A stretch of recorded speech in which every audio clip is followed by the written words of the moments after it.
पास है hydrolysis of Grignard reagent. इसमें Grignard reagent जो है ये आपके लिए एक न्यू पॉइंट है, आपको नहीं पता कि ग्रिग्नार्ड रिएजेंट क्या होता है। आप ज़रा ये सेट्स ऑफ इक्वेशन देखें, जब भी आप किसी अल्काइल हैलाइड का मैग्नीशियम के साथ रिएक्शन करवाते हैं तो आपके पास ये किस्म का एक मॉलिक्यूल आता है। इस मॉलिक्यूल को हम अल्काइल मैग्नीशियम हैलाइड बोलते हैं या ग्रिग्नार्ड रिएजेंट। यानी कि अगर आप किसी भी अल्काइल हैलाइड का, नॉर्मली अल्काइल ब्रोमाइड यूज़ किया जाता है जब आप उसका मैग्नीशियम के साथ रिएक्शन करवाते हैं ईथर की प्रेजेंस में, तो आपके पास ये किस्म का मॉलिक्यूल आता है। इसको हम अल्काइल मैग्नीशियम हैलाइड या फिर ग्रिग्नार्ड रिएजेंट कहते हैं। जब आप हाइड्रोलिसिस करते हैं, हाइड्रोलिसिस का मतलब होता है वाटर की ब्रेकडाउन, हाइड्रो फॉर वाटर और लाइसिस फॉर ब्रेकडाउन। हाइड्रो आप कह सकते हैं कि जी आपके पास वाटर होता है और लाइसिस आपके पास ब्रेकडाउन को कहते हैं। ये जो लाइसिस का वर्ड है ये हम ब्रेकडाउन को कहते हैं, यानी कि वाटर की ब्रेकडाउन। तो ग्रिग्नार्ड रिएजेंट से अगर हम वाटर की ब्रेकडाउन करें तो आपके पास जो जो रिज़ल्ट है वो रिजल्टेंट में आपके पास एक अल्केन बनता है और एक मैग्नीशियम हाइड्रोक्साइड बनता है। तो देखें ज़रा, ये आपके पास एक ग्रिग्नार्ड रिएजेंट है।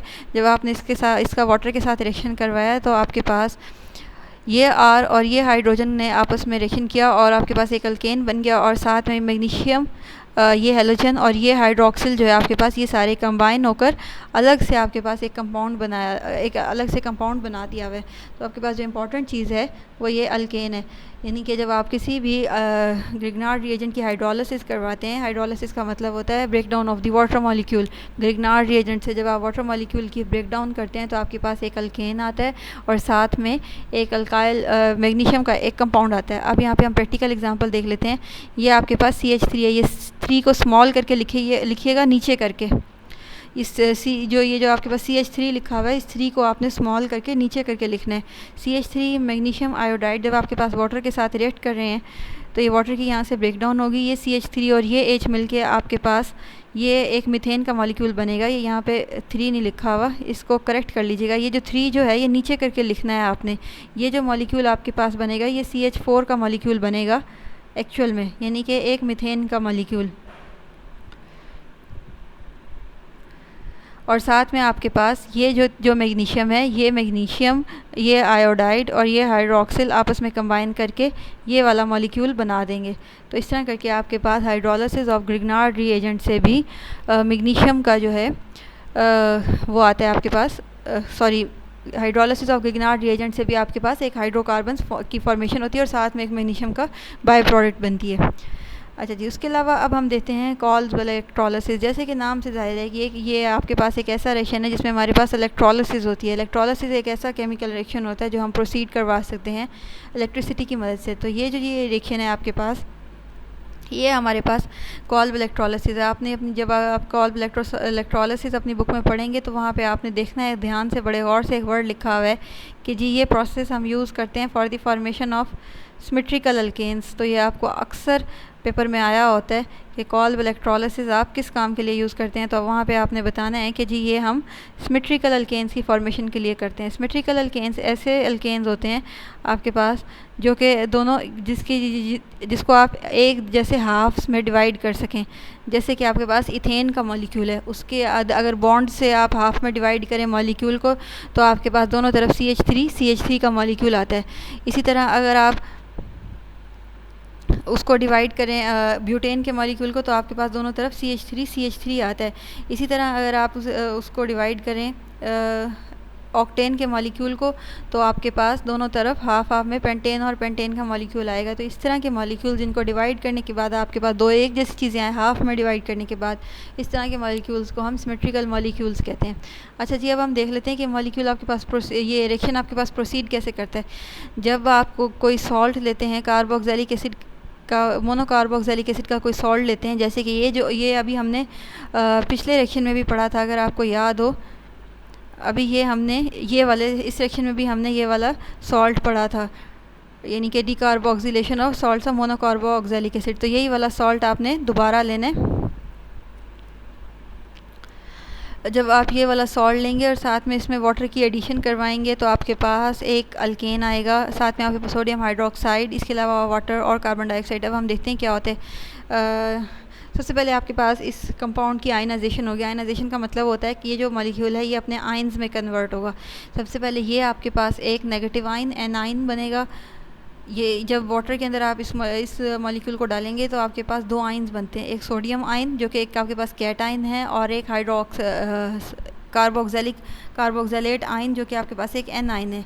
और वाटर की भी साथ में आयनाइजेशन होगी, क्योंकि आप वाटर में डाल रहे हैं इन सब चीज़ों को, तो वाटर की भी आयन्स बनेंगे और इस मॉलिक्यूल के भी आयन्स बनेंगे। इस मॉलिक्यूल से आपके पास ये एक एनाइन बनेगा और साथ में ये कैटाइन बनेगा। इसी तरह वाटर में आपके पास एक एनाइन बनेगा और एक साथ में कैटाइन बनेगा। अब क्योंकि हम इलेक्ट्रोलिसिस पढ़ रहे हैं तो इलेक्ट्रोलिसिस में दो रिएक्शंस होते हैं, एक एनोड पे और दूसरा कैथोड पे। एनोड पे आपके पास ऑक्सीडेशन होती है और कैथोड पे आपके पास रिडक्शन होती है। तो अब हम देख लेते हैं कि दोनों रिएक्शंस जो हैं वो आपके पास कैसे होंगे। जब सबसे पहले हम एनोड का रिएक्शन देख लेते हैं। एनोड में सबसे पहले आपके पास क्या होगा, ये जो एक आपके पास नेगेटिव चार्ज लगा हुआ है इस मॉलिक्यूल के ऊपर, क्योंकि ये एक आयन बना था और आयन्स में आपके पास एक पॉजिटिव आयन बनता है कैटाइन, और ये जो दूसरे वाला था ये वाला मॉलिक्यूल आपके पास ये एक नेगेटिव आयन बना था। तो अब ये जो आपके पास इसके पास चार्ज लगा हुआ है, एक नेगेटिव चार्ज का मतलब है 2 इलेक्ट्रॉन। तो एनोड पे क्या होगा, ऑक्सीडेशन होगी। ऑक्सीडेशन का मतलब होता है लूजिंग ऑफ इलेक्ट्रॉन। तो इस मॉलिक्यूल ने अपने दोनों के दोनों इलेक्ट्रॉन लूज़ कर दिए और साथ में जी आपके पास एक ये रेडिकल आपके पास बन गया। जब इसने दो मॉलिक्यूल्स हम ले रहे हैं, दोनों मॉलिक्यूल्स ने एक एक अपना एक नेगेटिव चार्ज के अंदर 2 इलेक्ट्रॉन होते हैं। अब दो मॉलिक्यूल्स हैं तो मतलब 2 नेगेटिव चार्ज, और 2 नेगेटिव चार्ज हैं तो मतलब 4 इलेक्ट्रॉन। अब इन्होंने अपने 2 इलेक्ट्रॉन लूज़ कर दिए और इन दो मॉलिक्यूल्स पे दोनों पे एक एक इलेक्ट्रॉन जो है वो अभी बाकी है।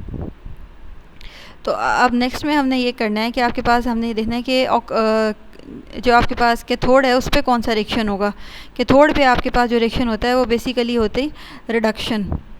तो रिडक्शन में हमारे पास आपके पास नॉर्मली जो होता है वो गेन ऑफ इलेक्ट्रॉन होता है। तो यहाँ पे जो आपके पास ये आपके पास कैथोड का रिएक्शन गिवन है, ये हाइड्रोजन ये यहाँ से आई है, ये वाली हाइड्रोजन जो आपने जब वाटर की आयनाइजेशन करवाई थी तो यहाँ पे हाइड्रोजन भी प्रोड्यूस हुई थी। तो ये वाली हाइड्रोजन है आपके पास जो आपके पास आयनाइजेशन ऑफ वाटर से आई थी, और ये वाले 2 इलेक्ट्रॉन जो कि आपके पास एनोड के रिएक्शन से ऑब्टेन हुए। एनोड पे आपके पास ऑक्सीडेशन होती है और वहाँ पे इलेक्ट्रॉन लूज़ होते हैं, और कैथोड पे आपके पास रिडक्शन होती है और वहाँ पे इलेक्ट्रॉन गेन होते हैं। तो यही वाले इलेक्ट्रॉन जो एनोड पे लूज़ किए हैं इस सब्सटेंस ने, ये हाइड्रोजन इनको गेन करेगी और एक हाइड्रोजन का मॉलिक्यूल बनाएगी। तो ये आपके पास ओवरऑल कोल्ब इलेक्ट्रोलिसिस का रिएक्शन है। यहाँ पे आपके पास कार्बन डाइऑक्साइड की एलिमिनेशन होती है और साथ में आपके पास एक अल्केन का मॉलिक्यूल बनता है। तो ये कोल्ब इलेक्ट्रोलिसिस आपकी बुक में तीनों रिएक्शंस के लिए दी गई है। अल्केन्स की फॉर्मेशन के लिए भी दी गई है, अल्कीन्स की फॉर्मेशन के लिए भी दी गई है और अल्काइंस की फॉर्मेशन के लिए भी दी गई है, और तीनों में बिल्कुल थोड़ा थोड़ा ही फ़र्क है। तीनों में फ़र्क ये होता है कि ये जो स्टार्ट वाली स्पीशी होती है ये डिफरेंट होती है। तो आप अगर इसको साथ के साथ कवर कर लेंगे तो बहुत अच्छी बात है, आपके लिए आसानी होगी और आपको याद भी रहेगा। अदरवाइज़ आप इनको मिक्स कर देंगे। कोल्ब इलेक्ट्रोलिसिस का क्वेश्चन आपको शॉर्ट में भी आ सकता है, लॉन्ग में भी आ सकता है। इसके अलावा जी ये आपकी बुक से भी हम देख लेते हैं एक नज़र कि ये जितने भी आपके टॉपिक्स थे इनका आपने बुक से कैसे कवर करना है। अच्छा, एक और इम्पॉर्टेंट पॉइंट ये है कि जब आप केमिकल रिएक्शंस को अपनी बुक से तैयार करेंगे तो आपने इनकी थ्योरी नहीं तैयार करनी। थ्योरी में से सिर्फ आपने वही क्वेश्चंस तैयार करने हैं जो आपके पास जिनमें से आप ऑब्जेक्टिव प्रिपेयर कर सकें। ठहरें ज़रा, अब हम आपकी बुक से देख लेते हैं, क्योंकि मेरा ख्याल है आपको बुक में से मिलता नहीं है और आपको इसलिए सही याद नहीं होता।